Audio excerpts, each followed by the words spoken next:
Hola a todos y bienvenidos a Biología de Tranquis. La semana pasada estuve torturándoos un poco con los detalles de la meiosis, la división celular de alta tecnología que permite que dos seres vivos junten la mitad de sus genes cada uno para formar un ser vivo completo sin que ocurra nada catastrófico por el camino. Si no lo habéis escuchado os recomiendo hacerlo, porque este se os hará mucho más fácil e interesante. El caso es que gracias a la meiosis existe la reproducción sexual, que asumimos que es algo bueno, porque está extendidísima en todos los grupos de células con núcleo existentes. Y aunque ahora nos pueda parecer un poco aburrido, está muy bien conocer, aunque sea por encima, el mecanismo físico responsable de que los organismos hereden las características de sus padres. A Darwin, de hecho, le habría encantado estar en nuestro lugar y saber cómo funciona el almacenamiento y la transmisión de la información en seres vivos. En su momento, es decir, la segunda mitad del siglo XIX, era uno de los puntos vagos de su teoría de la selección natural. Se suponía que la información se transmitía porque podía seleccionar animales y plantas con ciertos rasgos, cruzarlos, y esos rasgos se acentuarían en su descendencia. ¿Pero cómo? Por aquel entonces se suponía, por las observaciones que había, que los rasgos del padre y de la madre se mezclaban mitad y mitad, como quien mezcla pintura, y daban lugar a formas intermedias. Pero mientras tanto, sin llamar mucho la atención, un monje checo estaba poco a poco sacando las primeras pistas para resolver el enigma de la herencia. Este señor se llamaba Gregor Mendel, y aunque suponemos que fue un hombre con una vida plena y satisfactoria, ha pasado a la historia por dos cosas principales: cultivar guisantes, que también se llaman arvejas en algunos lugares, y apuntar cosas. Y quizá no parece mucho, pero nadie se había molestado en hacerlo hasta ahora, o al menos no de forma tan cuidadosa. Lo que hizo Mendel fue fijarse en una serie de rasgos específicos de las plantas de guisantes que cultivaba. Estos rasgos eran, por ejemplo, si las semillas del guisante, la parte que nos comemos, eran redondas o arrugadas, o si las vainas que contienen las semillas eran verdes o amarillas, o si las flores eran blancas o violetas, o si estas flores crecían en la puntita de las ramas o más hacia el eje. Mendel entonces crió líneas de guisantes que eran puras para uno o más de los rasgos que él había elegido. Elegía, por ejemplo, guisantes que daban semillas arrugadas, y los cruzaba los unos con los otros durante varias generaciones, hasta que todas las plantas hijas de esa línea daban siempre semillas arrugadas, nunca semillas lisas. Luego hacía lo mismo con otra línea de guisantes, pero elegía aquellos que tenían semillas lisas y redondeadas. Y aquí viene el truco. Una vez tenemos líneas puras de las dos versiones de un rasgo determinado, en este caso semillas lisas y semillas rugosas, las cruzamos. ¿Y bien? ¿Qué esperaríamos encontrar? Si le preguntásemos a Darwin diría que algo a medio camino entre arrugado y liso. No sé, quizá algo rugoso pero poquito, o quizá mitad semillas lisas, mitad rugosas, porque según se pensaba en esa época, la información del padre y la madre se mezclaban como la pintura, mitad y mitad. Pero en vez de eso, todos los guisantes resultantes de un cruce de líneas puras resultaban en plantas con semillas lisas. No había absolutamente ninguna semilla rugosa en ningún lado. ¿Qué pasó aquí? ¿Se había perdido la información de las plantas con semillas rugosas? El hecho de que las semillas rugosas desapareciesen de pronto era un poco raro, pero se va a volver todavía más raro. Lo siguiente que hizo Mendel fue cruzar cada una de estas plantas de esta primera generación con ellas mismas, el muy degenerado. Y un pequeño aporte botánico que nos ayudará a entender esto. En el caso de las plantas de guisante, los gametos hembra son óvulos localizados en un ovario protegido en el centro de las flores, mientras que los gametos machos son granos de polen producidos por estructuras en forma de pelito localizadas también en las flores. Bueno, en realidad esto no es verdad del todo. Los óvulos y el polen se forman por meiosis, pero no son exactamente gametos, sino organismos muy simples que a su vez crean los gametos por mitosis. Esta es una característica de plantas y hongos muy interesante que os contaré en su momento, pero por ahora es hilar un poco fino. Para nuestros propósitos, óvulos y polen son una aproximación aceptable a los gametos femenino y masculino respectivamente. Sigamos entonces. Las plantas de guisante son machos y hembras a la vez. Cada flor produce ambos tipos de gameto, y es frecuente que el polen de la parte macho acabe en el ovario y una flor se fecunde a sí misma. Así que lo que Mendel y sus asistentes hacían era capturar un poco del polen de una flor, así con un pincelito, y usarlo para fecundar el óvulo de esa misma flor. Así mantenían perfectamente controlada la herencia de las siguientes plantas que iban a nacer. Todas las plantas que participaban en este cruce nuevo eran de raza mixta, por llamarlas de alguna forma. Eran el resultado del primer cruce entre razas puras. Uno de sus padres era siempre de raza pura lisa y uno de raza pura rugosa. Las plantas hijas de segunda generación, resultado del cruce de estas plantas mestizas consigo mismas, eran también sorprendentes. 3/4 de ellas eran de semilla lisa, como su único padre. Recordemos que todos los mestizos de primera generación tenían semillas lisas, pero el cuarto restante tenía semillas rugosas como 2 de sus 4 abuelos. ¿Qué es lo que estaba pasando aquí? Mendel repitió estos experimentos y estos cruces, a veces fijándose en varios rasgos a la vez en vez de uno solo, y vio que este patrón se repetía y que cuando mirabas combinaciones de rasgos las proporciones de cada uno cambiaban independientemente de los otros. Es decir, las posibilidades de que un guisante saliese con semillas lisas o rugosas dependían únicamente de qué tipo de semillas tuviesen sus padres y abuelos. Nos daba igual que la planta, sus padres o sus abuelos tuvieran flores blancas o violetas o que tuvieran vainas verdes o amarillas. Cada uno de estos rasgos variaba de forma independiente del resto. Mendel realizó muchos cruces de este tipo, apuntó cuidadosamente los resultados e intentó imaginarse qué tipo de reglas podían dar lugar a este tipo de patrones. En base a esto propuso una serie de reglas que determinaban la forma en que los caracteres se transmitían entre generaciones. Su idea es que existían una serie de factores hereditarios que determinaban los rasgos de sus plantas de guisante. Cada factor era responsable de determinar un rasgo específico, es decir, el factor que determinaba si las semillas eran lisas o rugosas era distinto e independiente del factor que determinaba si las flores eran blancas o violetas. Además, cada factor tenía distintas variantes. Por ejemplo, el factor de las semillas podía ser de tipo lisas o de tipo rugosas, y el de las flores podía decir flor violeta o flor blanca. Cada planta recién formada recibía 2 factores por cada uno de sus rasgos, uno de su madre o el óvulo y uno de su padre o del polen, y a su vez transmitía a sus plantas hijas uno de los suyos decidido al azar para cada óvulo o para cada grano de polen. Si escuchasteis el episodio anterior, esto que os estoy contando no es nada demasiado novedoso, ¿verdad? Los nombres son distintos, pero los conceptos son los mismos. Traducido al lenguaje que usamos la semana pasada, estos factores que determinan los distintos rasgos son lo que ahora llamamos genes, y las diferentes variantes de estos genes son sus alelos. Estos genes se localizan en los cromosomas de la planta, y cada planta tiene 2 juegos de cromosomas. Las plantas se reproducen sexualmente y crean gametos mediante meiosis, cada uno de los cuales lleva una copia al azar de cada uno de los cromosomas. Es decir, aunque las plantas parentales tengan un par de cromosomas homólogos de cada tipo, solo un cromosoma homólogo de cada par decidido al azar se irá de viaje en cada gameto y pasará a la planta hija. Mendel todavía no conocía estos términos, pero nosotros sí, así que a partir de ahora usaré este vocabulario para no andar cambiándoos de jerga. La descripción que Mendel hizo de los mecanismos de la herencia entonces es perfectamente familiar para nosotros si conocemos el concepto de gen, alelo, meiosis y cromosoma. La gracia está en que cuando Mendel hizo sus experimentos todas estas cosas no se conocían. Los cromosomas estaban empezando a observar al microscopio y etiquetarse como estructuras coloreadas, sin saber muy bien de qué estaban hechos o cuál era su función. Y el descubrimiento de la estructura del ADN, su papel en la herencia y la forma en la que se traducía a proteínas estaba todavía a casi un siglo de distancia. Mendel estaba adelantado a su tiempo, y fue uno de los primeros científicos en usar experimentación sistemática combinada con análisis matemáticos para desentrañar principios básicos del funcionamiento de la vida. De hecho, las reglas de la herencia de Mendel no son más que un modelo matemático, algo a lo que hoy en día estamos muy acostumbrados, pero que por aquel entonces, aunque se hacía a veces, no era lo habitual.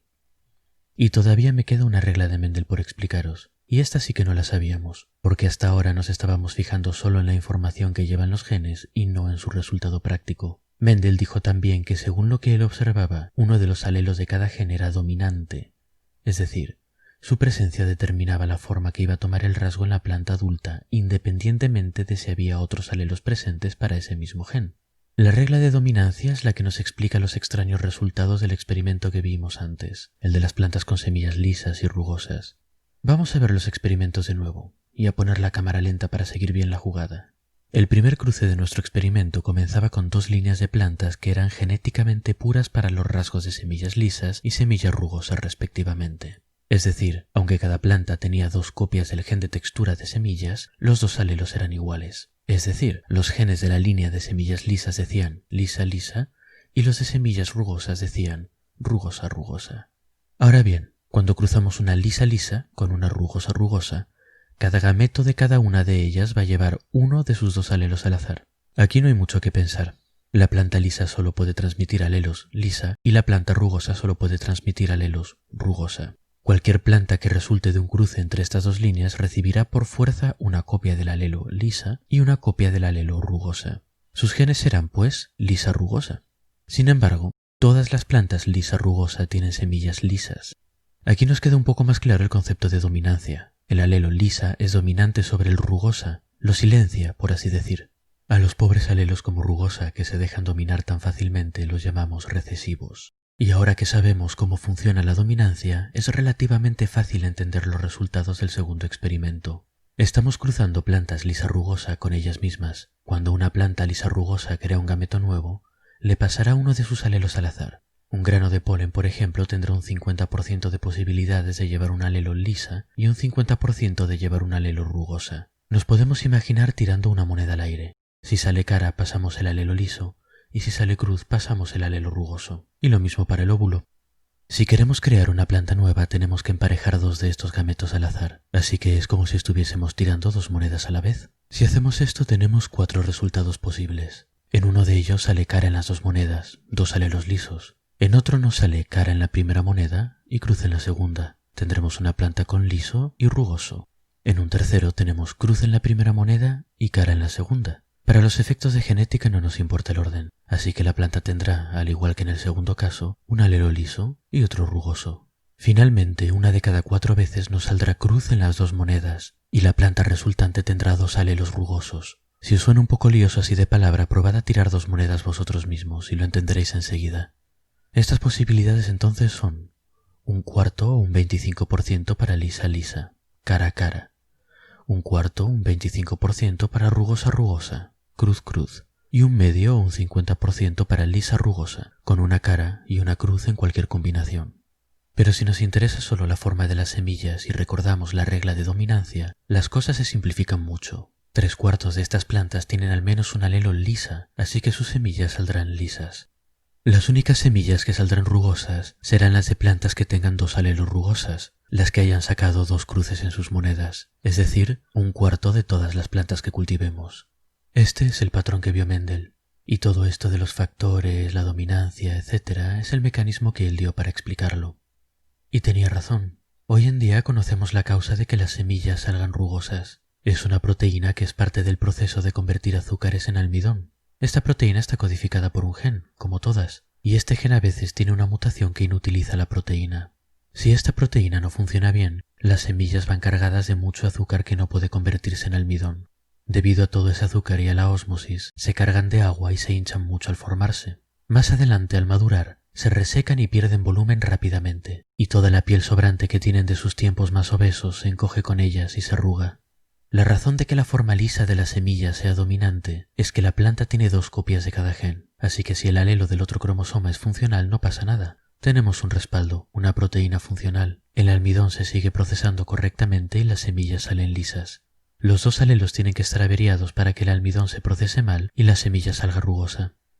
Pero no hace falta compadecerse mucho de estas plantas defectuosas, entre comillas. Debido a este exceso de azúcar almacenado, los guisantes arrugados son más dulces que los lisos, así que estas variedades son apreciadas y cultivadas para consumo humano. Este es un pequeño ejemplo de cómo el código almacenado en los genes puede afectar a la forma final de un organismo. Hay más, por supuesto, muchísimos más, pero de momento este nos basta para entender la dinámica un poco. Y nos basta además para darnos cuenta de una cosa. No siempre hay una relación fácil y directa entre la información genética que lleva un organismo y sus características físicas. Incluso en casos muy sencillos como el que acabamos de ver de las semillas hay diferencias. Una planta de semillas lisas puede ser lisa o lisa rugosa, y no tendremos forma de distinguirlas a primera vista. Esto hace necesario tener formas de diferenciar lo genético y lo físico al hablar. A la información genética, el ADN, los alelos, los cromosomas, etc. que lleva un organismo lo llamamos genotipo. En cambio, al aspecto físico de un organismo lo llamamos fenotipo, que viene de la palabra latina para apariencia. Así pues, una planta con genotipo lisa tiene fenotipo de semillas lisas. Una planta con genotipo lisa rugosa tiene fenotipo liso también. Pero una planta de genotipo rugosa tiene un fenotipo de semillas rugosas. Pero vamos a resumir un poquito. Si os quedáis con algo de estos últimos 2 episodios, que sea lo siguiente. Durante la reproducción sexual, una copia al azar de cada gen es empaquetada en los gametos mediante meiosis y transmitida a la descendencia. 2 gametos se fusionan para formar un organismo nuevo. Debido a esto, por regla general, cada organismo tiene 2 copias de cada gen, una por cada gameto implicado en su formación. Quedaos con que cada gen puede tener distintas variantes o alelos, así que en general los organismos tienen 2 alelos por cada gen, y a esto lo llamamos su genotipo. Finalmente, este genotipo está relacionado con, pero no es idéntico a, la configuración física de un organismo, a la que conocemos como fenotipo. Mendel además nos cuenta que cada gen tiene ciertos alelos que son dominantes y otros que son recesivos. Nos cuenta además que la presencia o ausencia de estos distintos alelos determina el fenotipo de una forma bastante binaria. Si la planta tiene aunque sea un alelo para semillas lisas, sus semillas serán lisas, y solo si tiene dos copias del alelo de semillas rugosas, sus semillas serán rugosas. Esto es lo que planteó y publicó en su momento. Bueno, la publicación contenía muchos más cálculos y hablaba de otros rasgos, pero la idea principal era esa, y esto en su momento fue ignorado. ¿Pero por qué fue ignorado Mendel? Estos eran resultados bastante impresionantes y respaldados matemáticamente. Fue porque no tenía mucho prestigio y su trabajo se leyó poco. Sería porque por aquellos tiempos la gente todavía no entendía muy bien sus razonamientos matemáticos quizá, o puede que le resultase difícil romper la ortodoxia del momento, la que decía que los fenotipos del padre y la madre se mezclaban como pintura para dar lugar a fenotipos intermedios. Hubo un poco de contribución de todo esto en realidad. Pero lo cierto es que la razón principal es que Mendel simplemente no tenía razón en todo, y la gente del momento no conocía las bases moleculares de la herencia, pero tampoco era tonta. Mendel no fue la primera persona en criar guisantes o vacas o perros o palomas y en fijarse en qué es lo que salía. Eso llevaba haciéndose miles de años. Los negocios de mucha gente dependían de saber aplicar selección artificial a la crianza de plantas o animales. Y la verdad es que muchos de los rasgos en los que la gente se fijaba a la hora de hacer estos cruces no funcionaban de forma binaria como los rasgos de los guisantes de Mendel, sino que se veían muchos fenotipos intermedios entre los fenotipos de los padres. La creencia que había hasta el momento no venía de la nada, y las reglas de Mendel claramente no eran universales. El hecho es que Mendel tuvo cierta cantidad de suerte, o quizá perspicacia, y eligió para sus experimentos una serie de rasgos fenotípicos que dependían de un único gen y que resultaban por tanto en un patrón binario como el que vio. Con el conocimiento a posteriori de los cromosomas y la meiosis, estos experimentos son una magnífica demostración del funcionamiento de la herencia. Sin este conocimiento, estos experimentos son un informe de una forma de herencia que existe solamente en ciertos rasgos de la planta de guisante cruzada en condiciones controladas. Una curiosidad en resumen, y en su momento es como se tomó.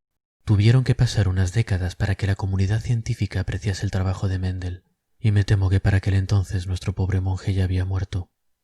Pero su trabajo fue un enorme impulso para el estudio de la herencia, y hasta el día de hoy su legado permanece en todos los libros de texto de biología de nivel de instituto para arriba, en forma de todo tipo de esquemas y cuadritos con guisantes dibujados. No es poca cosa, ¿verdad?